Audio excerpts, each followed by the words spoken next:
রাজশাহীতে করোনা আক্রান্তের তুলনায় সুস্থ হচ্ছেন কম রোগী, দ্রুত বিকল্প ব্যবস্থা না নিলে ভয়াবহ পরিস্থিতির শঙ্কা।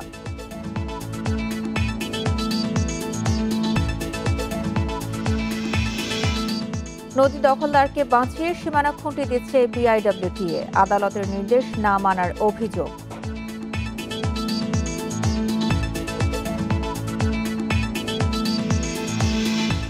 অনলাইনে এসএসসি পরীক্ষার সুযোগ নেই বলছে শিক্ষা বোর্ড, বিকল্প ঠিক না হওয়ায় অনিশ্চয়তায় 20 লাখ পরীক্ষার্থী।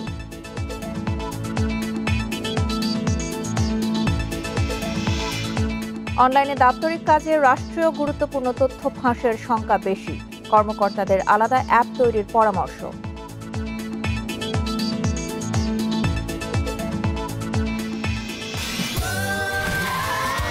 Saudi Extreme.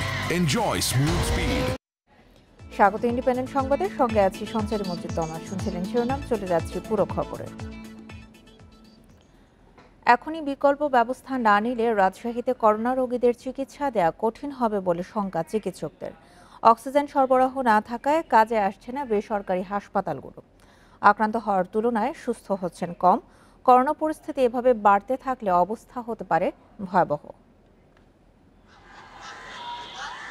গেল এক সপ্তাহে করোনায় আক্রান্ত হয়ে রাজশাহী মেডিকেল কলেজ হাসপাতালে ভর্তি হয়েছেন 304 জন। এ সময়ে সুস্থ হয়েছেন 216 জন। এই হাসপাতালে করোনার 12টি ওয়ার্ডে 309 শয্যার বিপরীতে ভর্তি আছেন 358 জন। কোনো রকমে অক্সিজেন সরবরাহ করা হচ্ছে এই রোগীদের। তবে সংক্রমণ এভাবে বাড়তে থাকলে পরিস্থিতি ভয়াবহ হবে বলছে হাসপাতাল কর্তৃপক্ষ। এখন রাজশাহী পিকে পৌঁছাচ্ছেন, কিছুদিন পরে রাজশাহীর পিকটা কমে যাবে, তখন দেখবেন আপনি নাটোরে হয়তো আরও বেশি, এবং সেখান থেকে পার্শ্ববর্তী জেলাগুলোতে স্প্রেড করবে, পাবনা, সিরাজগঞ্জ। এভাবেই কিন্তু আসলে স্প্রেড করে যদি মানুষ সচেতন না হয়। রাজশাহীতে মেডিকেল কলেজ হাসপাতালের বাইরে আর কোনো হাসপাতালে বা ক্লিনিকে নেই কেন্দ্রীয় অক্সিজেন সরবরাহ ব্যবস্থা। পরিস্থিতি আরও অবনতি হলে চরম অক্সিজেন সংকটের শঙ্কা স্বাস্থ্য বিভাগের। বেসরকারি কোনো হসপিটালে ওইভাবে অক্সিজেন সাপ্লাই নেই, সেন্ট্রাল অক্সিজেন সাপ্লাই কিন্তু নেই। সদর হসপিটাল যেটা আছে ওই জায়গাটা আমরা প্রস্তাব পাঠিয়েছি মিনিস্ট্রিতে, ওখানে 100 বেড কোভিডের জন্য করার জন্য। রাজশাহীতে 14 দিনের লকডাউন চললেও করোনা সংক্রমণ ও মৃত্যু বেড়েই চলছে। এই অবস্থায় রাজশাহী মেডিকেল কলেজ হাসপাতাল ছাড়াও করোনা চিকিৎসার বিকল্প ব্যবস্থার দাবি স্থানীয়দের। Independent news desk. করোনা পরিস্থিতি নিয়ে আরো জানাতে ময়মনসিংহ থেকে যোগ দিচ্ছেন সহকর্মী আবু সালেহ মুসা। ময়মনসিংহে করোনা সংক্রমণ কেমন দেখছেন? সাধারণ মানুষের মধ্যে সচেতনতা বেড়েছে কিনা এবং ময়মনসিংহ মেডিকেল কলেজ হাসপাতালের সার্বিক চিকিৎসা ব্যবস্থা নিয়ে জানাবেন।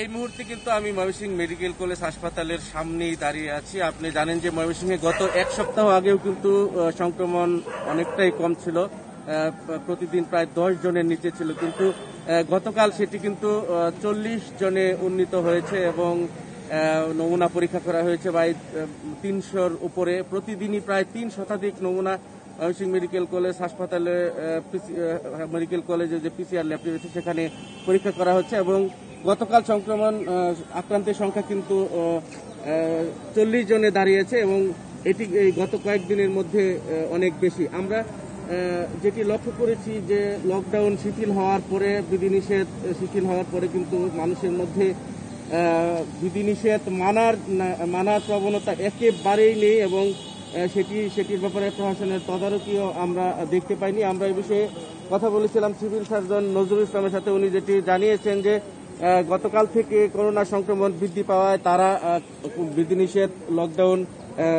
বিধিনিষেধ শিথিল হওয়ার পরের যে পরিস্থিতি, সেটা পরিস্থিতি বিবেচনায় নিয়ে তারা এখন জনগণকে উদ্বুদ্ধ করবেন এবং তারা করোনা সংক্রমণের যে কমিটিটি রয়েছে সেই কমিটির মাধ্যমে তারা আরো নতুন কিভাবে এই সংক্রমণ কমানো যায় সে ব্যাপারে পদক্ষেপ নেবেন বলে আমাদেরকে জানিয়েছেন এবং জনগণ যদি বিধিনিষেধ না মানে সেই ক্ষেত্রে তারা কিন্তু কঠোরতার পথে হাঁটবেন বলে আমাদেরকে জানিয়েছেন। আমরা গত কয়েকদিন আগেও দেখেছি ময়মনসিংহ সিটি কর্পোরেশনের পক্ষ থেকে মাস্ক বিতরণ করা হয়েছে এবং জনগণের সচেতন করার জন্য যে কাজটি সেটি কিন্তু করে যাচ্ছেন। ময়মনসিংহ সিটি কর্পোরেশনের মেয়র ইকরামুল হক টিটো আমাদেরকে জানিয়েছেন করোনা সংক্রমণ রোধে তারা প্রথম থেকেই কাজ করে যাচ্ছেন এবং সচেতনতা রোধে তারা আরও কাজ করবেন। করোনা প্রতিরোধ কমিটির সাথে তারা আলোচনা করে এই বিষয়ে পদক্ষেপ নেবেন এবং এই করোনা সংক্রমণ যদি বৃদ্ধি পেতে থাকে সেই ক্ষেত্রে তারা কিন্তু কঠোরতার দিকে আগাবেন বলে আমাদেরকে জানিয়েছেন। এই মুহূর্তে ময়মনসিংহ মেডিকেল কলেজ হাসপাতালে রোগী ভর্তি রয়েছে। আমরা যেটি জানতে পেরেছি যে প্রতিদিনই কিন্তু ময়মনসিংহ মেডিকেল কলেজ হাসপাতালে নতুন নতুন রোগী ভর্তি হচ্ছে। এখানে 10টি আইসিইউ বেড রয়েছে। আইসিইউ বেডের মধ্যে বেশ কয়েকটি খালি রয়েছে, যদিও খালি রয়েছে, এবং প্রতিদিনই কিন্তু নতুন নতুন করোনা রোগী ভর্তি হচ্ছে এবং প্রায় প্রতিদিনই করোনায় মারা যাচ্ছে। এই ছিল ময়মনসিংহের করোনার সার্বিক পরিস্থিতি। ময়মনসিংহ মেডিকেল কলেজের সামনে থেকে ময়মনসিংহের সার্বিক করোনা পরিস্থিতি নিয়ে জানাচ্ছিলেন সহকর্মী আবু সালেহ মুসা। এবার করোনা পরিস্থিতির আরো খবর জানাতে এই মুহূর্তে শেরপুর থেকে যোগ দিচ্ছেন সহকর্মী মিরাজউদ্দিন। মিরাজ, শেরপুরে করোনায় আক্রান্তের সংখ্যা কেমন দেখছেন? সংক্রমণ নিয়ন্ত্রণে স্থানীয় প্রশাসনের তৎপরতা কেমন? আপনি যে কথাটা বলতেছিলেন, শেরপুর সীমান্তবর্তী শেরপুর জেলার 5টি উপজেলার মধ্যে এই মুহূর্তে আমরা যে অবস্থাটা দেখতে পাচ্ছি, শেরপুর পৌর এলাকায় সবচেয়ে বেশি করোনা আক্রান্তের সংখ্যা বেড়ে যাচ্ছে। বিশেষ করে আপনার করোনা আক্রান্তের শুরু থেকে এ পর্যন্ত গতকাল সর্বোচ্চ করোনা রোগী শনাক্ত হয়েছে শেরপুর পৌরসভায় 47 জন এবং সারা জেলা 2 জন মিলে 49 জন। একই সাথে গত রাতে একজন করোনা রোগী হাসপাতালে মারা গেছে, যার বয়স 31 বছর, একজন নারী করোনা রোগী। এবং এই রোগীটা কিন্তু হঠাৎ করে অজ্ঞান হয়ে যাওয়ার পরে মারা গেছে এবং এর থেকে এখানে একটা সন্দেহ দানা বেঁধেছে যে এই ভেরিয়েন্টটা আসলে কি, এটা ভারতীয় ভেরিয়েন্ট নাকি অন্য কিছু। এই বিষয়টা নিয়ে কিন্তু আসলে সবার মধ্যে একটা আতঙ্ক দেখা দিয়েছে এবং আপনি প্রতিদিনই কিন্তু আসলে শেরপুরে করোনা রোগীর সংখ্যা আস্তে আস্তে বাড়তে আছে। ইতিমধ্যে গত 11 তারিখ থেকে প্রশাসনের পক্ষ থেকে এখানে লকডাউন দেওয়া হয়েছে, কিন্তু জনসাধারণ এখানে কিন্তু আসলে লকডাউনটা মানছেন না এবং শুধু তাই নয়, তারা স্বাস্থ্যবিধিও মেনে চলছেন না। আর প্রশাসনের পক্ষ থেকে আমি যে কথাটা বলতে চাই সেটা হলো যে আসলে এইবার যে বিধিনিষেধ আরোপ করা হয়েছে, এরপর থেকে কিন্তু প্রশাসনের পক্ষ থেকে তেমন কোনো তৎপরতা আমরা লক্ষ্য করতে পারছি না। বিশেষ করে আমরা অন্যান্য সময় যেটা দেখি যে এখানে ভ্রাম্যমাণ আদালত থেকে শুরু করে আইনশৃঙ্খলা বাহিনী থেকে শুরু করে সমস্ত ব্যাপক একটা তৎপরতা, কিন্তু এইবার আমরা এই জিনিসটা লক্ষ্য করতে পারছি না, যে কারণে মানুষের মধ্যে আছে একটা অসচেতনতা ভাব, যার ফলশ্রুতিতে দেখা যাচ্ছে যে আসলে করোনা পরিস্থিতি ধীরে ধীরে বাড়তে আছে। এই জায়গায় আমরা শেরপুর জেলা হাসপাতালের কর্তৃপক্ষ এবং শেরপুর জেলা সিভিল সার্জনের সাথে আমরা যোগাযোগ করেছিলাম। তিনি যেটা জানিয়েছেন, এখন পর্যন্ত করোনা রোগী বেড়ে যাচ্ছে এবং করোনা রোগীর সংখ্যা বাড়তে থাকায় রোগীদেরকে চিকিৎসা দেওয়ার জন্য তাদের খুব কষ্ট হয়ে দাঁড়িয়েছে।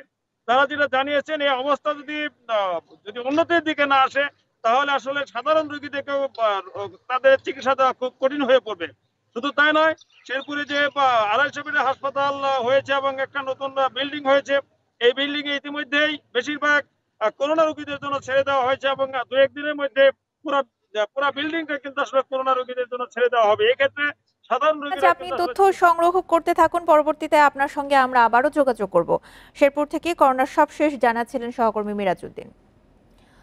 সংক্রমণের 1.5 বছরেও উন্নত হয়নি খুলনার উপজেলা পর্যায়ের করোনা চিকিৎসা। প্রাদুর্ভাব বাড়ায় গুরুতর রোগীদের যেতে হচ্ছে খুলনা মেডিকেল কলেজ হাসপাতালে। উপজেলা স্বাস্থ্য কর্মকর্তারা বলছেন, পর্যাপ্ত বরাদ্দ ও সরঞ্জাম না থাকায় চিকিৎসা দেওয়া যাচ্ছে না। খুলনার ফুলতলা উপজেলার দামোদর ইউনিয়নের 6 নম্বর ওয়ার্ডের তুষার সরকার করোনা আক্রান্ত হয়ে গুরুতর অবস্থায় গেল 2 জুন খুলনা মেডিকেল কলেজ হাসপাতালের করোনা ইউনিটে মারা যান। রিপোর্ট করতে বলে, টেস্ট যখন পজিটিভ আসে তখন আর উনি এই ডাক্তার দেখেনি এই হসপিটালের। পরিবারের অভিযোগ, উপজেলা স্বাস্থ্য কমপ্লেক্সে চিকিৎসা না পাওয়ায় তাকে যেতে হয় খুলনা শহরে। এখানে থেকে চিকিৎসা দেওয়া সম্ভব হতো, সেইখানে সাথে সাথে রেফার করে দেওয়া হয় খুলনা মেডিকেলে। একজন মানবাধিকার কর্মীকে সাথে করে নিয়ে গিয়েছিলাম হাসপাতালে, যে তার আছে পরীক্ষার জন্য, তার নমুনা পরীক্ষার জন্য, কিন্তু ওই সময়ের সংশ্লিষ্ট চিকিৎসক তার সাথে এমন আচরণ করলেন যেন উনি বড় অপরাধ করে বসেছেন। এরকম আরও অনেক অভিযোগ রয়েছে উপজেলা পর্যায়ে। করোনাকালে এমন তিক্ত অভিজ্ঞতা হচ্ছে অনেকের। তাদেরকে যখন স্যাচুরেশন নেমে আসতেছে 80 নিচে, 50 নিচে, তখন তাকে হাই ফ্লোর অক্সিজেন দিতে হচ্ছে, সেই ব্যবস্থাটা তো আমাদের নাই। এজন্য আমাদেরকে পেশেন্ট রেফার করতে হচ্ছে। ফুলতলা উপজেলা স্বাস্থ্য কমপ্লেক্সের করোনা ইউনিটে গিয়ে দেখা যায় ন্যূনতম সুবিধা নেই 10 বেডের এই ইউনিটে। ময়লা আবর্জনার মধ্যে নামে মাত্র বেড বসিয়ে রাখা, নেই পর্যাপ্ত আলো ও বাতাসের ব্যবস্থা। একই অবস্থা খুলনার অন্য উপজেলাগুলোতেও। সিভিল সার্জন বলছেন, স্থানীয় স্বাস্থ্য কমপ্লেক্সগুলোতে করোনা রোগীদের জন্য 5 থেকে 10 শয্যার ব্যবস্থা রয়েছে। তবে কোনো রোগীর অক্সিজেন কিংবা আইসিইউ প্রয়োজন হলে যেতে হবে খুলনা মেডিকেলে। উপজেলায় বলা আছে যে রোগী যদি তার কন্ট্রোলের মধ্যে থাকে তাহলে অবশ্যই ভর্তি করে সেখানে স্থানীয়ভাবে চিকিৎসা করবে, যাতে জেলা লেভেলে চাপটা কম থাকে। খুলনার 9 উপজেলার মধ্যে ফুলতলা, দিঘলিয়া, তেরোখাদা ও দাগপে করোনা সংক্রমণের হার 26 থেকে 52%। অভিজিৎ পাল, ইন্ডিপেন্ডেন্ট নিউজ, খুলনা। অগ্রাধিকার ভিত্তিতে করোনার টিকা প্রাপ্তির তালিকায় বিদেশগামী কর্মীদের অন্তর্ভুক্ত করা হয়েছে। বৃহস্পতিবার স্বাস্থ্য অধিদপ্তর টিকার অগ্রাধিকার প্রাপ্ত জনগোষ্ঠীর তালিকায় বিদেশগামী কর্মীদের অন্তর্ভুক্ত করে একটি চিঠি দেয় স্বাস্থ্য অধিদপ্তর। আগামী 19 জুন থেকে চীন থেকে উপহার পাওয়া সিনোফার্মের টিকা বিদেশগামী কর্মীদের প্রদান করা হবে। স্বাস্থ্য অধিদপ্তরের চিঠিতে টিকা গ্রহণের বিস্তারিত নির্দেশনাও দেওয়া হয়। বিদেশগামী কর্মী ছাড়াও যাদের বিএমইটি কার্ড আছে কিংবা নিবন্ধন করা আছে তাদেরও টিকা দেওয়ার কথা বলা হয়েছে। দেশের সব সরকারি মেডিকেল কলেজ হাসপাতাল, সরকারি জেনারেল হাসপাতাল, জেলা সদর হাসপাতাল কিংবা 250 শয্যা বিশিষ্ট হাসপাতালের নির্দিষ্ট কেন্দ্রের মাধ্যমে দেওয়া হবে এই টিকা। নদী দখলদারকে বাঁচিয়ে সীমানা খুঁটি স্থাপন করছে বিআইডব্লিউটিএ। রাজধানীর বসিলায় বুড়িগঙ্গার জায়গায় প্রয়াত সংসদ সদস্য আসলামুল হকের বিদ্যুৎ কেন্দ্র ও অর্থনৈতিক জোনের সীমানা বাদ দিয়েই খুঁটি নির্মাণ করা হচ্ছে। গবেষক ও পরিবেশ আন্দোলনকারীরা বলছেন, নদীর প্রায় 13 একর জমি উদ্ধার করে সীমানা খুঁটি বসানোর নির্দেশ অমান্য করেছে বিআইডব্লিউটিএ। রাজধানীর মোহাম্মদপুরের বসিলা বুড়িগঙ্গা ও তুরাগ নদীর মোহনায় তীর ঘেঁষে ঢাকা 14 আসনের প্রয়াত এমপি আসলামুল হকের আরিশা প্রাইভেট ইকোনমি জোন ও মাইশা গ্রুপের পাওয়ার প্ল্যান্ট। নদী রক্ষা কমিশন, জেলা প্রশাসন, বিআইডব্লিউটিএ সহ সরকারের 8টি সংস্থা বলছে, নদী ও আশপাশের জলাশয়ের 54 একরের বেশি জায়গা দখল করে গড়ে উঠেছে 2 কোম্পানির বিভিন্ন স্থাপনা। এর মধ্যে 13 একরই বুড়িগঙ্গা ও তুরাগ তীরের। এক আবেদনের পরিপ্রেক্ষিতে গেল বছর নদীর জায়গা ফিরিয়ে দিয়ে সীমানা খুঁটি বসানোর নির্দেশ দেয় হাইকোর্ট। অথচ আসলামুল হকের মৃত্যুর পর সেই 2 কোম্পানিকে বাঁচিয়ে নদীর সীমানা পিলার বসাচ্ছে বিআইডব্লিউটিএ। আসলামুল হক সাহেবের যে মাইশা গ্রুপ, এটা তো পুরোপুরি বুড়িগঙ্গা যে জায়গায় এসে তুরাগ নদীর সাথে মিলিত হয়েছিল, সেখানে বুড়িগঙ্গার পুরোটা অংশকে দখল করে পুরা প্ল্যান্টটাই নদীতে। শুধুমাত্র যে বিআইডব্লিউটির একজন কর্মকর্তা আর একজন ব্যবসায়ী আসলামুল হক আছেন তা না, এটা একটা বিরাট চক্র, যে চক্র ঢাকার চারপাশের সমস্ত নদীকে গত 10-15 বছরে খালে পরিণত করছে। অবৈধ দখল উচ্ছেদে গেল বছরের 23 নভেম্বর চিঠি দেয়া হলেও বিআইডব্লিউটিএ এখন একক ক্ষমতা বলে দখলদারের পক্ষে সীমানা খুঁটি বসাচ্ছে বলে অভিযোগ সাবেক নদী রক্ষা কমিশনের চেয়ারম্যানের। পিলার তো বসাতেই হবে, কারণ ওটা যারা দখল করে আছে সেই অবৈধ দখলদারকে উচ্ছেদ করে তারপরে সঠিক জায়গায় পিলার করতে হবে। না, কোনো মামলাই করা উচিত না, মামলা সেটেল ডাউন। কতবার আর মামলা করবে? এখন নদী রক্ষা কমিশন তো অবশ্যই তাদের এখনই তো ঝাঁপিয়ে পড়া উচিত। তবে সঠিক জায়গায় নদীর সীমানা খুঁটি বসানো হচ্ছে বলে দাবি বিআইডব্লিউটিএ। নদীর সিএস অনুযায়ী পিলার বসবে। আমাদের যে পোর্শন ম্যাপ আছে, জেলা প্রশাসন যে ম্যাপ দিচ্ছে আমাদেরকে, সিএস লাইনের উপরে পোর্শন দাঁড়িত করা দ্রুত জরিপকৃত ম্যাপ অনুযায়ী সীমানা পিলার বসাচ্ছে। গেল বছর রাজধানীর চারপাশের নদ নদীর তীরে দখলদার উচ্ছেদের অভিযান শুরু করে বিআইডব্লিউটিএ, কিন্তু সীমানা পিলার স্থাপন নিয়ে জটিলতায় সমালোচনার মুখে পড়ে সেই কার্যক্রম। Shahriar Anirban, independent news, Dhaka. অনলাইনে এসএসসি ও সমমানের পরীক্ষার কোনো সুযোগ নেই বলছে শিক্ষা বোর্ড। তবে তারা পরীক্ষার বিকল্প এখনো ঠিক করতে পারেনি।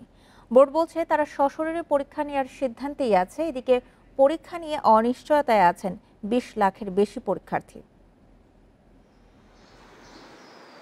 করোনার কারণে 15 মাস ধরে বন্ধ শিক্ষা প্রতিষ্ঠান। শিক্ষা মন্ত্রণালয়ের সিদ্ধান্ত অনুযায়ী স্কুল খোলার পর 60 দিন ক্লাস নিয়ে এসএসসি পরীক্ষা নেওয়া হবে। কিন্তু কয়েক দফা স্কুল খোলার উদ্যোগ নেওয়া হলেও পরিস্থিতির কারণে খোলা যাচ্ছে না। এ অবস্থায় পরীক্ষা হবে কি হবে না তা নিয়ে শঙ্কায় আছে পরীক্ষার্থী ও অভিভাবকরা। তারা বলছে, দীর্ঘদিন স্কুল বন্ধ থাকায় পড়াশোনাও তেমন একটা হচ্ছে না। আমরা আমাদের পরীক্ষা নিয়ে অনেক দুশ্চিন্তায় আছি। অনলাইনে ক্লাস করার তেমন সুযোগ পাইনি। পরীক্ষার্থীদের পড়াশোনার সাথে রাখার জন্য মন্ত্রণালয়কে আরও উদ্যোগী হতে হবে। এদিকে পরীক্ষার বিকল্প কি হতে পারে তা নির্ধারণে একটি কমিটি করে দিয়েছিল মন্ত্রণালয়। তবে কমিটি বলছে অনলাইনে পরীক্ষা নেওয়ার বাস্তবতা নেই, সেই সঙ্গে এমসিকিউ এর মাধ্যমে মূল্যায়নও সম্ভব নয়। শুধু এটার উপরে ভিত্তি করে পাবলিক পরীক্ষাটা নেওয়াটা একটু ডিফিকাল্ট। এটা হলো বাস্তবতা, কারণ আমাদের মেধা যাচাইটা তো কোনো না কোনোভাবে করতে হবে। পরীক্ষা নেওয়ার বিকল্প কিছু নেই, সেক্ষেত্রে বিষয় কমিয়ে হলেও পরীক্ষা নেওয়ার সুপারিশ করেছে কমিটি। তো আমাদের সিদ্ধান্ত হলো যে আমরা আসলে পরীক্ষাটা নিতে চাচ্ছি, এই কারণেই সংক্ষিপ্ত সিলেবাস দেওয়া হয়েছে। আমি আমার ছাত্রছাত্রীদের উদ্দেশ্যে বলবো যে তোমরা বাসায় পড়াশোনা করো। শিক্ষকরা বলছেন অটোপাস দেয়া হলে শিক্ষার্থীদের ওপর মানসিক চাপ পড়ে, সেক্ষেত্রে ছোট পরিসরে হলেও পরীক্ষা নেওয়ার আহ্বান তাদের। তারপরে মনে করি যে যে কোনোভাবে একটা পরীক্ষা নেওয়া উচিত, প্রয়োজনে সংক্ষিপ্ত সিলেবাসে নিক, মেন সাবজেক্টগুলোকে গুরুত্ব দিয়ে সেভাবে নেওয়া যেতে পারে। তবে একটা পরীক্ষা হওয়া দরকার, কারণ আমরা চাই না আমাদের শিক্ষার্থীরা বা আমাদের সন্তানরা সারা জীবন মাথা নিচু করে থাকুক, আমরা অটো পাস করে। এদিকে শিক্ষার্থীদের পড়াশোনার সঙ্গে রাখতে এরই মধ্যে অ্যাসাইনমেন্ট কার্যক্রম শুরু করেছে মন্ত্রণালয়। নূরে আলম, ইন্ডিপেন্ডেন্ট নিউজ, ঢাকা। সামাজিক যোগাযোগ মাধ্যমে দাপ্তরিক কাজ করলে রাষ্ট্রীয় গুরুত্বপূর্ণ তথ্য ফাঁসের সুযোগ বাড়ে। এছাড়া মেসেঞ্জার বা টিকটকের মতো অ্যাপ ব্যবহার করলে ব্যক্তি ফোনের নিরাপত্তাও বিঘ্নিত হয়। নিরাপদ যোগাযোগে সরকারি কর্মকর্তাদের আলাদা অ্যাপ তৈরির পরামর্শ সাইবার নিরাপত্তা বিশ্লেষকের। ফেসবুক, মেসেঞ্জার বা হোয়াটসঅ্যাপ ডিজিটাল যোগাযোগের জনপ্রিয় মাধ্যম। এগুলো মোবাইল ফোনে ইনস্টল করে ব্যবহার করতে দিতে হয় কয়েকটি ব্যক্তিগত তথ্য। এতে অ্যাপস জানতে পারে ব্যক্তির অবস্থান, দেখতে পারে সেই ফোনের ছবি ও সংরক্ষিত ফোন নম্বরগুলো। অভিযোগ আছে তৃতীয় পক্ষের কাছে এসব তথ্য বিক্রিও করেছে কয়েকটি প্রতিষ্ঠান। ব্যক্তিগত গোপনীয়তা রক্ষা করতে না পারায় যুক্তরাষ্ট্রে ফেসবুককে 42,000 কোটি টাকা জরিমানাও করা হয়েছে। প্রযুক্তি বিশেষজ্ঞরা বলছেন সরকারি কর্মকর্তা, মন্ত্রী বা সংসদ সদস্যের মোবাইল ফোনে থাকা তথ্য ফাঁস হলে রাষ্ট্রীয় গোপনীয়তা হুমকির মুখে পড়তে পারে।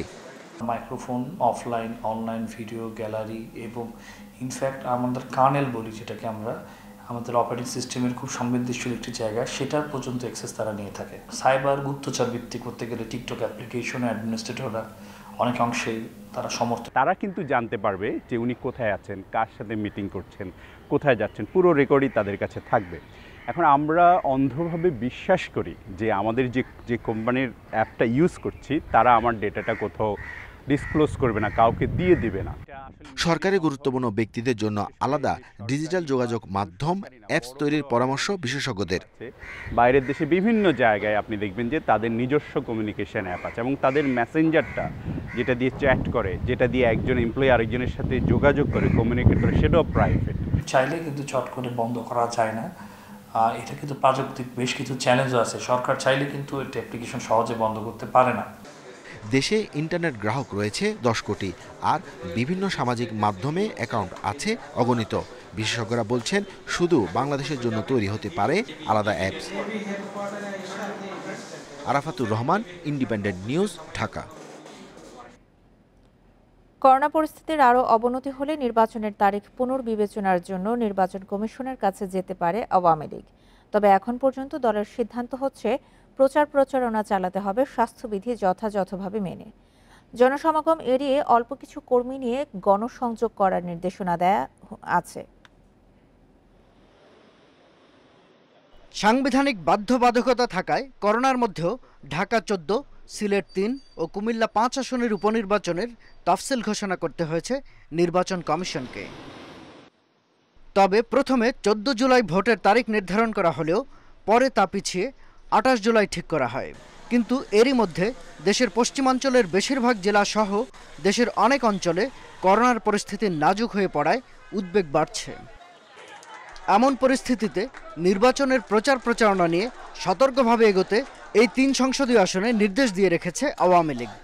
স্বাস্থ্যবিধি মেনেই আমরা নেতাকর্মীদের বলেছি নির্বাচনে প্রচার প্রচারণা চালাতে, যাতে করে জনসমাগম কম হয়ে যাতে ঘরে ঘরে গিয়ে ভোট প্রার্থনা করা যায় এবং খুব বড় গ্রুপ না গিয়ে যাতে দলের একেবারে সীমিত সংখ্যক নেতাকর্মীরা নির্বাচনী প্রচার প্রচারণা চালায়। তবে করোনা পরিস্থিতি আরও নাজুক হলে নির্বাচন কমিশনের দ্বারস্থ হবে আওয়ামী লীগ। আমরা তো কোভিডের বিষয়টায় সবসময় সর্বোচ্চ গুরুত্ব দিয়েছি। আমরা অবশ্যই দেখছি, মনিটর করছি, যদি প্রয়োজন হয় নির্বাচন কি করতে হবে।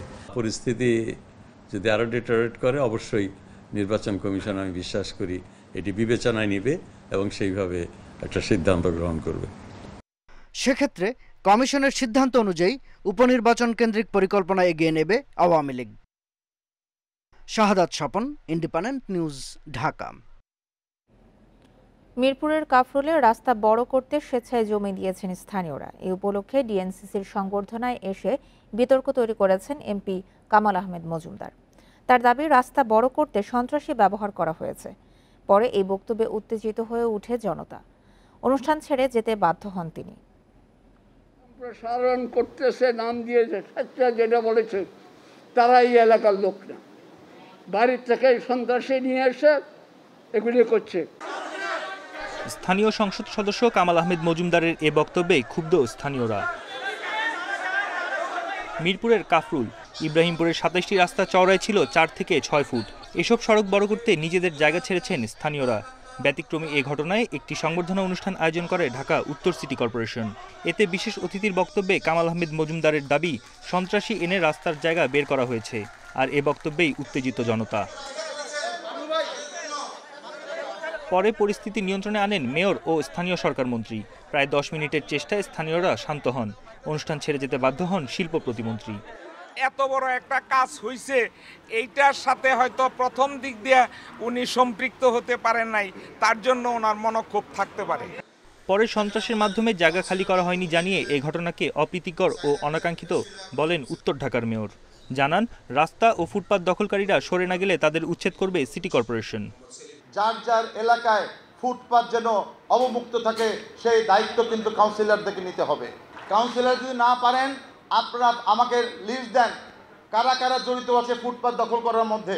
ওগুলোও কিন্তু আমরা কিন্তু পর্যায়ক্রমে তাহলে ভেঙে দিতে বাধ্য হব যদি স্বেচ্ছায় আপনারা না যান। কারণ এই রাস্তা এখন যদি প্রশস্ত না করি আর কিন্তু প্রশস্ত করা যাবে না।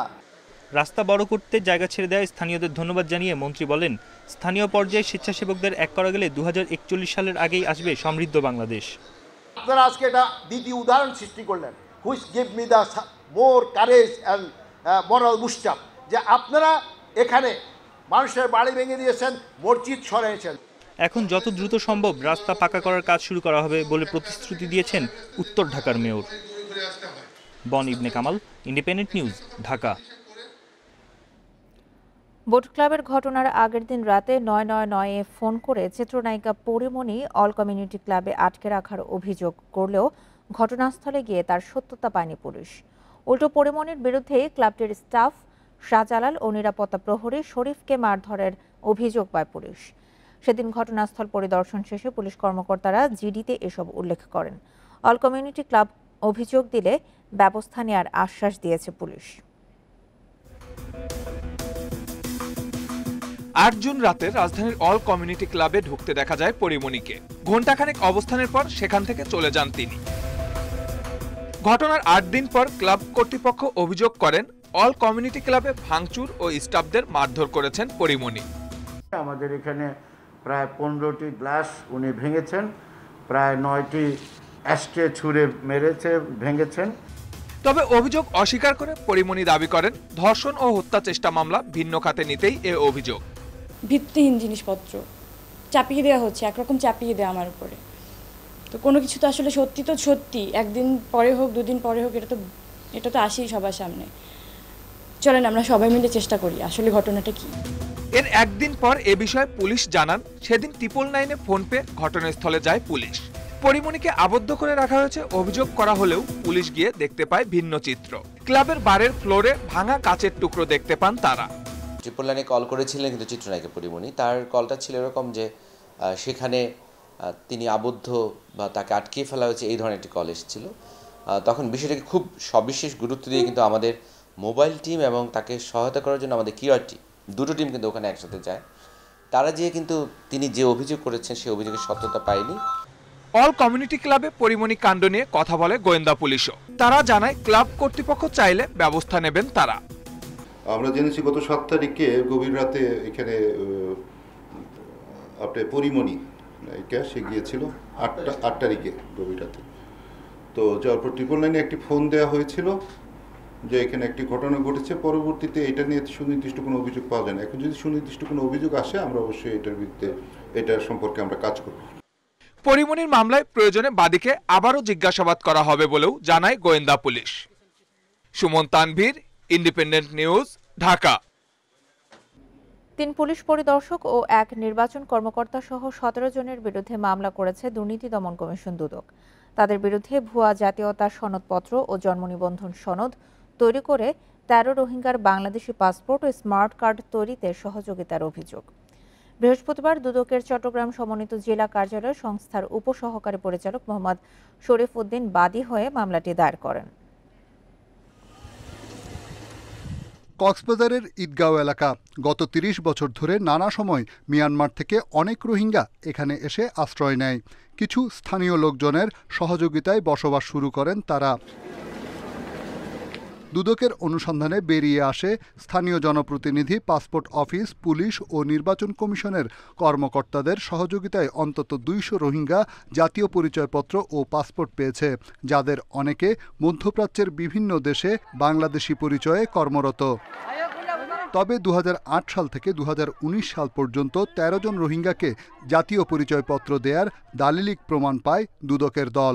আর এইসব পরিচয়পত্র দিতে সহায়তার অভিযোগ কক্সবাজারের তখনকার পুলিশ পরিদর্শক FM Mizanur Rahman, office in charge Ruhul Amin, police পরিদর্শক প্রভাষ চন্দ্র ধর এবং অতিরিক্ত আঞ্চলিক নির্বাচন কর্মকর্তা মোহাম্মদ মোজাম্মেল হোসেনের বিরুদ্ধে।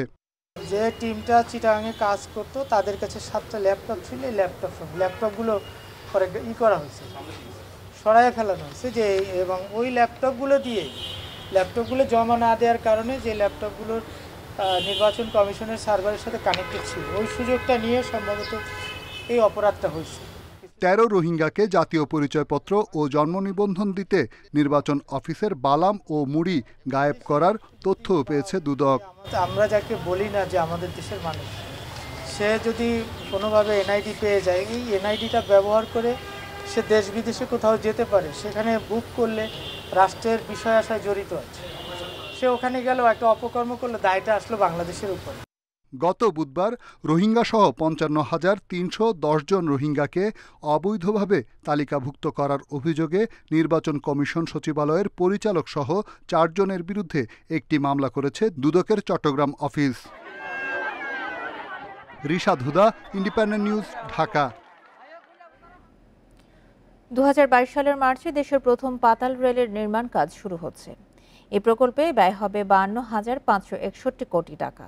সকালে অনলাইনে সংবাদ সম্মেলনে মেট্রো রেলের ব্যবস্থাপনা পরিচালক এ কথা জানান। মেট্রো রেলের উত্তরা থেকে আগারগাঁও অংশ আগামী বছর জুনের মধ্যে চালুর লক্ষ্যে কাজ চলছে বলেও জানান তিনি। দেশের প্রথম দ্রুতগতির আধুনিক যান পাতাল রেলের নির্মাণ শুরু হবে আগামী বছর। বিমানবন্দর থেকে কমলাপুর পর্যন্ত পাতাল রেলের দৈর্ঘ্য হবে 20 কিলোমিটার। এই অংশে স্টেশন থাকবে 12টি। বিমানবন্দর থেকে কমলাপুর যেতে সময় লাগবে 20 মিনিট। একই প্রকল্পের আরেক রুট নতুন বাজার থেকে পূর্বাচল পর্যন্ত 11.36 কিলোমিটার উড়াল মেট্রো রেলের স্টেশন 9টি। পুরো প্রকল্পের কাজ শেষ হবে 2026 সালে। এই দুই রুটে প্রতিদিন যাতায়াত করতে পারবেন 8 লাখ যাত্রী। বাংলাদেশের প্রথম আন্ডারগ্রাউন্ড বা পাতাল মেট্রো রেল হচ্ছে এমআরটি লাইন 1। এই এমআরটি লাইন 1 আমরা সহসাই এটার নির্মাণ কাজ শুরু করতে যাচ্ছি। এই রুটের মোট দৈর্ঘ্য হচ্ছে 31.241 কিলোমিটার। তার মধ্যে পাতাল অংশ হচ্ছে 19.72 কিলোমিটার এবং উড়াল অংশ হচ্ছে 11.369 কিলোমিটার। অনলাইন সংবাদ সম্মেলনে জানানো হয়, টেস্ট ট্র্যাকে পরীক্ষামূলকভাবে চলছে মেট্রো রেল এবং ভায়াডাক্টে বা লাইনে চলবে আগস্টে। প্রকল্প মেয়াদের আগেই এটার কমার্শিয়াল অপারেশনে এটা যাবে, এই বিষয়ে আমরা মানে নিশ্চিত, তারপরেও সবসময় প্যান্ডেমিক সিচুয়েশনটাকে আমাদের বিবেচনায় রাখতেই হবে। এখন আবার হঠাৎ করে প্যান্ডেমিক সিচুয়েশনটা ডিটোরিয়েট করছে গতকাল থেকে। যখন এই প্যান্ডেমিক সিচুয়েশন ডিটোরিয়েট করে তখনই জানেন যে আমাদের মোবিলিটিটা একটু কমে যায়। মেট্রো রেলের উত্তরা মতিঝিল অংশে সার্বিক অগ্রগতি 64.91 উত্তরা আগারগাঁও অংশের অগ্রগতি 85.74 এবং আগারগাঁও মতিঝিল অংশের অগ্রগতি 62.50 সাজ্জাদ হোসেন, ইন্ডিপেন্ডেন্ট নিউজ, ঢাকা। গাজীপুর থেকে এয়ারপোর্ট সড়ক বেহাল, বাস র্যাপিড ট্রানজিট প্রকল্পের কাজে ধীরগতি আর খোঁড়াখুড়িতে। গন্তব্যে পৌঁছতে নির্ধারিত সময়ের চেয়ে কয়েক গুণ বেশি সময় লাগছে এই পথ ব্যবহারকারীদের। আপাতত জনদুর্ভোগ কমাতে ট্রেনে বিকল্প যাতায়াতের ব্যবস্থার কথা জানিয়েছেন স্থানীয় সংসদ সদস্য ও যুব ও ক্রীড়া প্রতিমন্ত্রী জাহিদ আহসান রাসেল। রাজধানীর এয়ারপোর্ট থেকে গাজীপুর পর্যন্ত ঢাকা ময়মনসিংহ মহাসড়ক এমন বেহাল দশা। খানাখন্দে ভরা সড়কে ঝুঁকি নিয়ে চলছে যানবাহন। 4 বছর মেয়াদী বাস র্যাপিড ট্রানজিট প্রকল্পের কাজ 2012 সালে শুরু হলেও 8.5 বছরে শেষ হয়েছে মাত্র 60% কাজ। কাজের ধীরগতি ও সড়কের পাশে নির্মাণ সামগ্রী রাখা সহ ড্রেনেজের কাজ চলায় অনেক জায়গায় এক লেনে চলছে গাড়ি। ছোট বড় গর্তের কারণে চলাই কঠিন হয়ে পড়েছে। যখন তখন লেগে যায় যানজট। বৃষ্টি হলে চরমে পৌঁছে ভোগান্তি। গাজীপুরের এই রাস্তার জন্য আপনার এখন মানুষের জীবন খুবই খারাপ অবস্থা। ঢাকা থেকে গাজীপুর আসতে 5.5 ঘন্টার মতো সময় লাগছে। 7টা বাজে মহাখালী থেকে ছাড়ছি, 11টা বাজে আইলাম টঙ্গী বাজার। আনার কুলার আর জানে ভাল লাগে না মানে। ট্রাফিক পুলিশ বলছে সড়ক জুড়ে খানাখন্দের কারণে যানজট নিয়ন্ত্রণ করা যাচ্ছে না। তবে আগামী মাসের মধ্যে 6 লেন যানবাহন চলাচলের উপযোগী করা হবে বলে জানিয়েছেন বিআরটি প্রকল্পের ব্যবস্থাপক। মাসখানেকের মধ্যে আরেকটা লেন কমপ্লিট করবো, তখন 2 পাশে 6 লেন দিয়ে গাড়ি যাবে। তখন আর কোনো ধরনের কোনো আটকে যাওয়া বা যানজট এগুলা ফুললে রিডিউস হয়ে যাবে। বেহাল সড়ক নিয়ে ফেসবুকে অসন্তোষ প্রকাশ করেছেন গাজীপুর 2 আসনের সংসদ সদস্য এবং যুব ক্রীড়া প্রতিমন্ত্রী। জনদুর্ভোগ কমাতে আপাতত ট্রেনে বিকল্প যাতায়াতের কথা জানিয়েছেন তিনি। আমাদের যে স্থানীয় পর্যায়ে কাজগুলো হলে আমরা যেভাবে তাদের কাছ থেকে কাজটা আদায় করতে পারি, সেটি এই কারণে এটি কেন্দ্রীয়ভাবে হওয়ার কারণে সেটা কিন্তু সেভাবে আমরা পারছি না। বিশেষ ট্রেন সার্ভিস যাতে চালু করতে পারি তাহলে কিছু মানুষও উপকৃত হতে পারবে। যানজটের ভোগান্তি থেকে মানুষকে মুক্তি দিতেই নেওয়া হয়েছিল বিআরটি প্রকল্প, কিন্তু নির্মাণ কাজের ধীরগতিতে এই প্রকল্পই সড়কে যানজটের প্রধান কারণ হয়ে দাঁড়িয়েছে। Independent news desk. নোয়াখালীর চরাঞ্চলে বেড়েছে ডায়রিয়ার প্রকোপ। গত 3 মাস থেকে উপজেলা স্বাস্থ্য কমপ্লেক্সে রোগীর ভিড় লেগেই আছে। এর মধ্যে 1 মাসে চিকিৎসা নিয়েছেন 4000-এর বেশি, মারা গেছেন 12 জন। পরিস্থিতি মোকাবেলায় সব ধরনের ব্যবস্থা নেওয়ার কথা জানিয়েছেন সিভিল সার্জন। গত 1 মাস ধরে জেলার সুবর্ণচর, হাতিয়া, কোম্পানিগঞ্জ, কবিরহাটে হঠাৎ বেড়েছে ডায়রিয়ার প্রকোপ। প্রতিদিনই হাসপাতালে ভর্তি হচ্ছেন আক্রান্তরা। শয্যা না থাকায় অনেকের জায়গা হয়েছে মেঝে কিংবা বারান্দায়। আমার ওয়াইফ আর আমি, আমরা দুজন অসুস্থ ডায়রিয়া এবং এতে। এরপর দিয়ে আমার মোটামুটিভাবে দেবাবতী দাস চিকিৎসা দিয়েছে। পরে আমি ওষুধগুলা বাইরে থেকে কিনছি। সিস্টারের কাছে আছি, আজ আমার স্লিপ দিয়েছে বাড়িতে। 1টা স্যালাইন নিয়েছি বাড়িতে, তাদের কাছে 1টা স্যালাইন ছিল, 1টা স্যালাইন পাইনি। তারপরে একটা ক্যানালাক চাইছি, তাও পাইনি। লাস্ট স্যালাইন নিয়ে আমি আবার ক্যানালাক নিয়েছি, একটা কস্টি প্লাস পাইনি, খাওয়া স্যালাইনও পাইনি। হঠাৎ রোগীর চাপ বাড়ায় হিমশিম অবস্থান নার্স ও চিকিৎসকদের। একটা রোগীর 10,000 15,000 করে কয়লা স্যালাইন লাগছে। তো এখন আমরা যদি সব এইভাবে দিতে থাকি তো 5-6 দিনও আমি কভার করতে পারবো না এই 10,000 কয়লা স্যালাইন দিয়ে। আমরা রোগীদেরকে দিয়েও কিছু কিনাচ্ছি, কিছু আমরা শুরুটা করে দিচ্ছি আমাদের নিজস্ব স্যালাইন দিয়ে। চরাঞ্চলে বিশুদ্ধ পানির অভাবে দূষিত পানির ব্যবহার বেড়ে যাওয়ায় ডায়রিয়ার প্রকোপ দেখা দিয়েছে। পরিস্থিতি সামাল দিতে সব ধরনের ব্যবস্থা নেওয়ার কথা জানিয়েছেন সিভিল সার্জন। পুকুরের পানি তো নিচে নেমে যাওয়াকে আসলে যে দূষিত পানিটা, এই পানিটা আসলে আবার ওরা রান্না কাজে, খাওয়ার কাজে করে, সিদ্ধ করলে বা গরম করলে এটা কোনো কাজ হচ্ছে না। আমরা জরুরি ব্যবস্থা হিসাবে আমরা আমাদের বিভিন্ন যেখানে সংক্রমণটা বেশি সেই জায়গায় আসলে ব্যাপকভাবে আমাদের টিমগুলো কাজ করছে, মেডিকেল টিমগুলো কাজ করছে। গত মে মাসে ডায়রিয়া আক্রান্ত 4841 জন রোগী চিকিৎসা নিয়েছেন বিভিন্ন হাসপাতালে। Independent news desk. দেশীয় প্রতিষ্ঠানের তৈরি দ্বিতীয় করোনা টিকার অনুমোদন দিতে চলেছে ভারত। হায়দ্রাবাদের ফার্মাসিউটিক্যাল প্রতিষ্ঠান বায়োলজিক্যাল এর তৈরি এই টিকার নাম কর্বিভ্যাক্স। টিকাটি করোনার বিরুদ্ধে 90% কার্যকরী বলে দাবি সংশ্লিষ্টদের। বিশেষজ্ঞরা বলছেন, অন্য ভ্যাকসিনের তুলনায় এর দাম তুলনামূলক কম হওয়ায় করোনা মোকাবেলায় গেম চেঞ্জার হতে পারে এই কর্বিভ্যাক্স।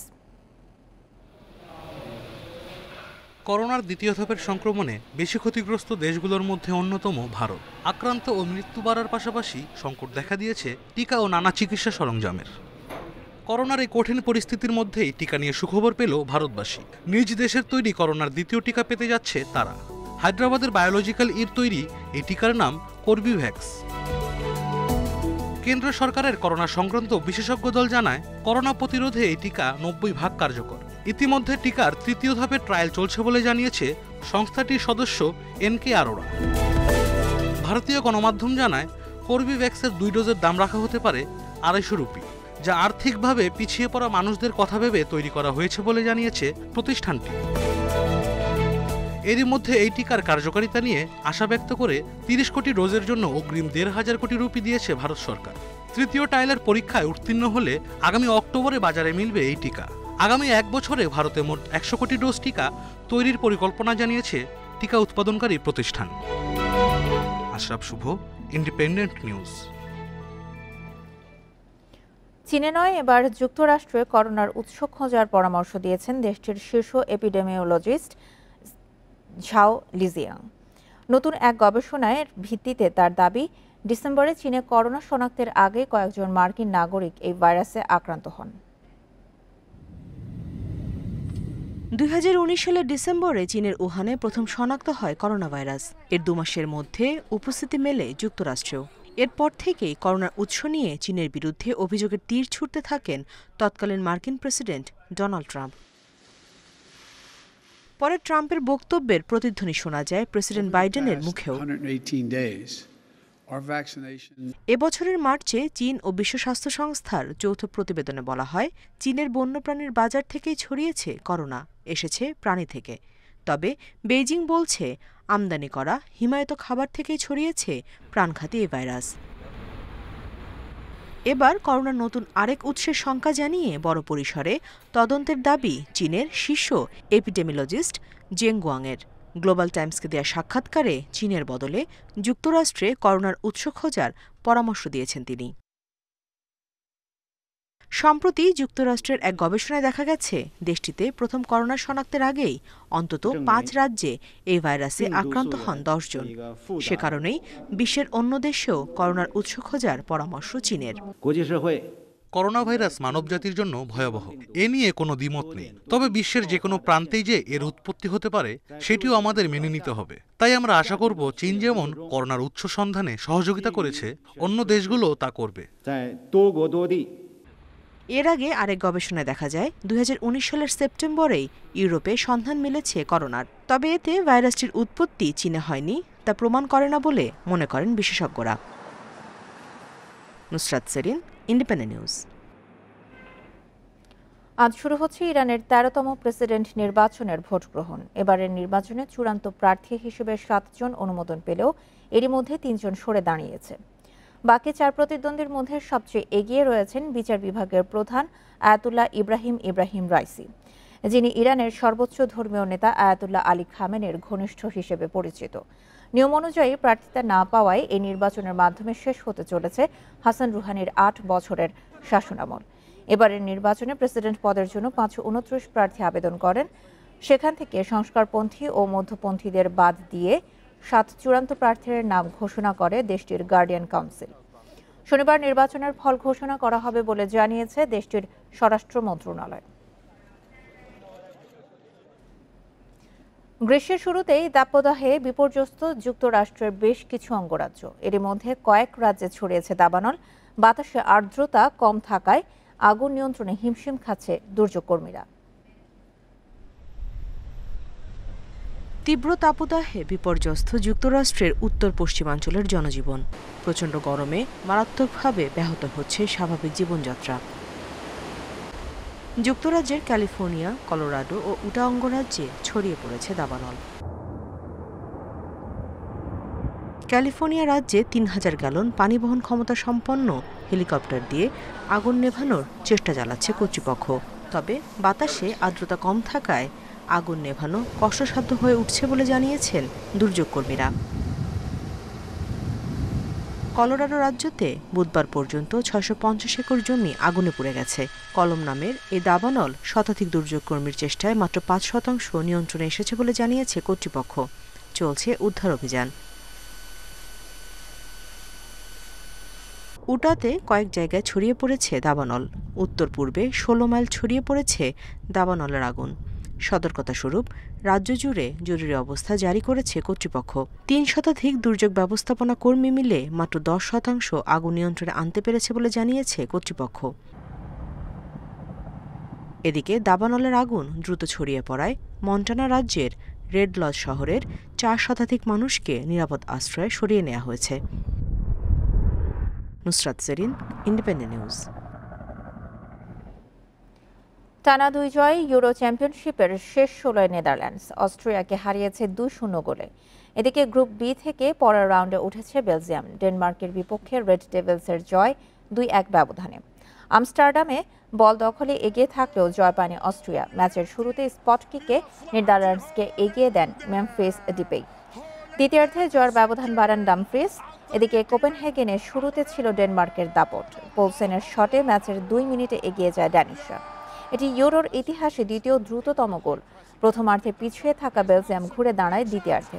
ম্যাচ জয়ের কারিগর কেভিন ডি ব্রুইনা প্রথমে সতীর্থ থর্গান হ্যাজার্ডকে দিয়ে গোল করান। পরে জয়সূচক গোলটিও আসে তার কাছ থেকে।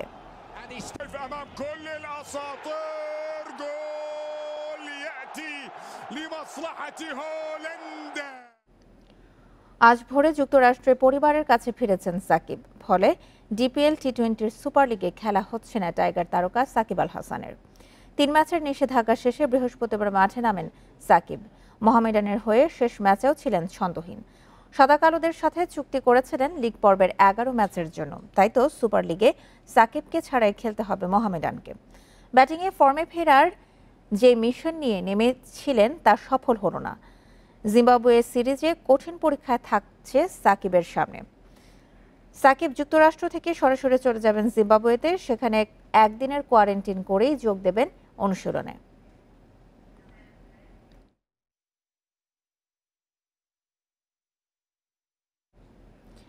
ব্যস্ত সূচিতে কে কোন ফরম্যাটে খেলতে আগ্রহী সেটা জানতে ক্রিকেটারদের চিঠি দিয়েছে বিসিবি। মতামত পাওয়ার পরই কেন্দ্রীয় চুক্তির চূড়ান্ত তালিকা প্রকাশ করবে বোর্ড। এবারে চুক্তিতে 10 থেকে 20 ভাগ বেতন বাড়বে মুশফিক তামিমদের। সুখবর দিয়েছেন আকরাম খান। ক্রিকেটারদের কেন্দ্রীয় চুক্তি ঝুলে আছে লম্বা সময়। পারফরমেন্সের মূল্যায়ন এখন যথেষ্ট নয়। কে কোন ফরম্যাটে গুরুত্ব দেবেন তাও আসছে বিবেচনায়। মতামত জানতে 2-1 দিনের মধ্যে ক্রিকেটারদের চিঠি দেবে বিসিবি। 24 জনের খসড়া তালিকা 20-এর নিচে নেমে আসবে। ভালো খবর, এবারের চুক্তিতে বেতন বৃদ্ধির বিষয়ে প্রাথমিক অনুমোদন মিলেছে বোর্ড সভায়। সবশেষ A+ বেতন ছিল 4 লাখ টাকা, সর্বনিম্ন 1 লাখ টি ক্যাটাগরিতে। 10 থেকে 20 ভাগ বাড়ায় এখন মুশফিক তামিমদের সর্বোচ্চ বেতন হতে পারে 4,80,000 টাকা। করোনাকালে পরাশক্তিরাও যখন বেতন কমিয়ে দিচ্ছে, তখন বিসিবি হেঁটেছে ভিন্ন পথে।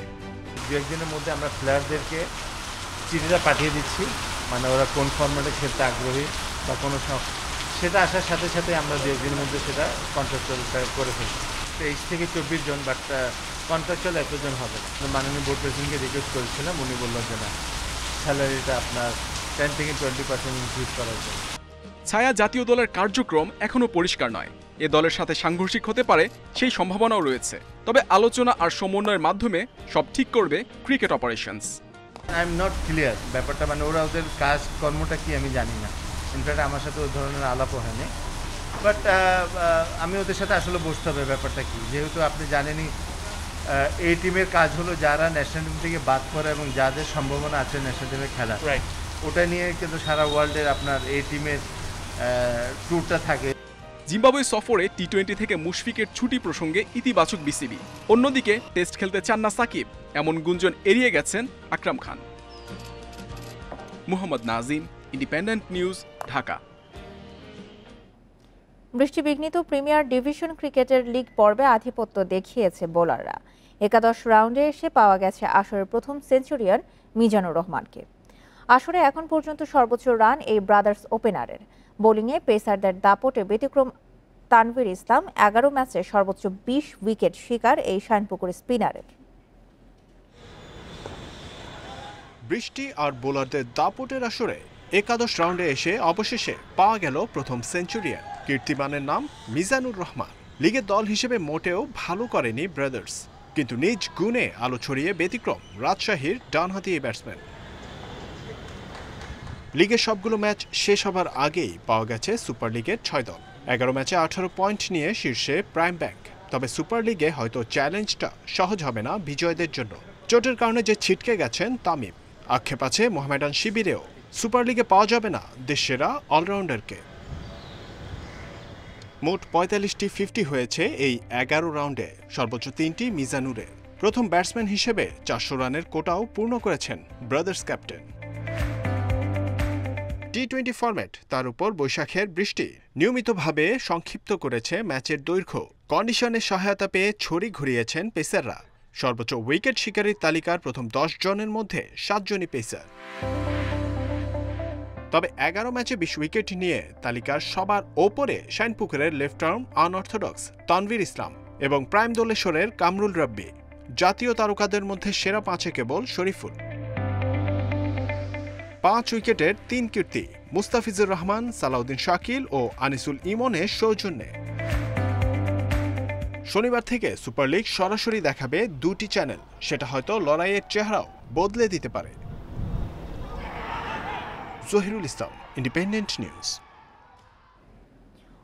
ওয়ার্ল্ড টেস্ট চ্যাম্পিয়নশিপের ফাইনালে আজ মুখোমুখি ভারত ও নিউজিল্যান্ড। ম্যাচ শুরু বাংলাদেশ সময় বেলা 3:30টায়। টিম ইন্ডিয়ার ব্যাটিংয়ে বড় ভরসা কোহলির রাহানে। অন্যদিকে নিউজিল্যান্ডের ব্যাটিং স্তম্ভ উইলিয়ামসন, টেলর ও ল্যাথাম।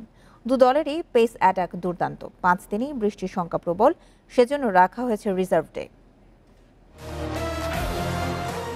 2 বছরের চক্র পেরিয়ে দুয়ারে ওয়ার্ল্ড টেস্ট চ্যাম্পিয়নশিপের প্রথম ফাইনাল।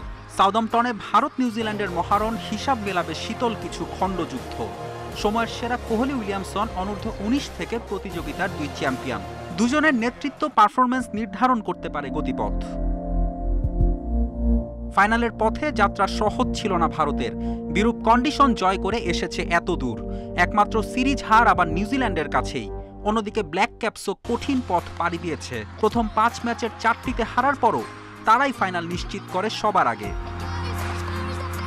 কোয়ারেন্টিন পর্ব শেষে নিজেদের মধ্যে একটি মাত্র প্র্যাকটিস ম্যাচ খেলেছে কোহলির দল, যদিও সেই 3 জুন থেকে ইংল্যান্ডের টিম ইন্ডিয়া। প্রস্তুতির প্রশ্নে ঢের এগিয়ে নিউজিল্যান্ড। ইংল্যান্ডের মাটিতে 22 বছর পর টেস্ট সিরিজ জয়ের আত্মবিশ্বাস সঙ্গী করে নামবে উইলিয়ামসনের দল। টেস্ট চ্যাম্পিয়নশিপে ভারতের কান্ডারি আজিঙ্কা রাহানে 1095 রান নিয়ে সর্বোচ্চ সেরা পাচ্ছে এই ব্যাটসম্যান। 4 সেঞ্চুরি হাঁকানো রোহিত শর্মাও কম যাচ্ছেন না। অন্যদিকে উইলিয়ামসন, টেলর নিউজিল্যান্ড ব্যাটিংয়ের স্তম্ভ। তবে লর্ডস টেস্টের অভিষেকে ডাবল সেঞ্চুরি করা কনওয়ে আলো কেড়ে নিতে পারেন। ইংলিশ কন্ডিশনে 2 দলই নির্ভর করবে পেস আক্রমণে। ইশান্ত, সামি, বুমরাকে নিয়ে শক্ত লাইন আপ ভারতের। বিপরীতে সাউদি, বোল্ট, জেমিসন প্রতিপক্ষ ডেরায় ভীতি ছড়াতে জানেন। তবে পার্থক্য গড়ে দিতে পারে আশ্বিন। সাউদাম্পটনে 3 দিনই ভারী বৃষ্টিপাতের শঙ্কা আছে, তাই খেলা গড়াতে পারে 23 জুন রিজার্ভ ডেতে। শেষ পর্যন্ত ম্যাচ ড্র হলে ট্রফির সাথে প্রাইজ মানি শেয়ার করবে 2 দল। ফেরদৌস ইসলাম, ইন্ডিপেন্ডেন্ট নিউজ। আর এই ছিল এখনকার ইন্ডিপেন্ডেন্ট সংবাদে। ইন্ডিপেন্ডেন্ট টেলিভিশনের সব খবর আরও বিস্তারিত জানতে চোখ রাখুন ফেসবুক, ইউটিউব এবং টুইটারে। ধন্যবাদ সবাইকে।